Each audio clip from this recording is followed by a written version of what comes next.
யாரை ஏதாவது சொல்லுவாங்க நானா அவனை சொல்லி நிறுத்துக்கலடா. அவன் நிறுத்துறாது தெரியும். என் பேர சொன்னாலே போதும் எல்லாம். அந்த பையன் அப்படிதான் சேட்டை பண்ணிட்டே இருப்பான். குரூப்புக்கார பையன்.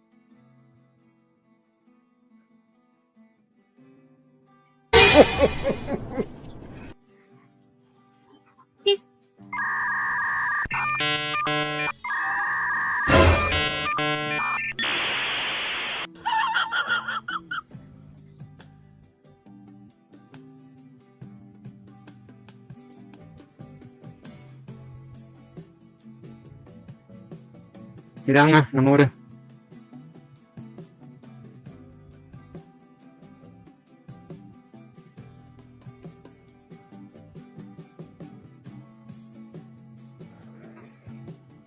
என்ன தேய்ச்சிரண்டா தெரியலையே நானு.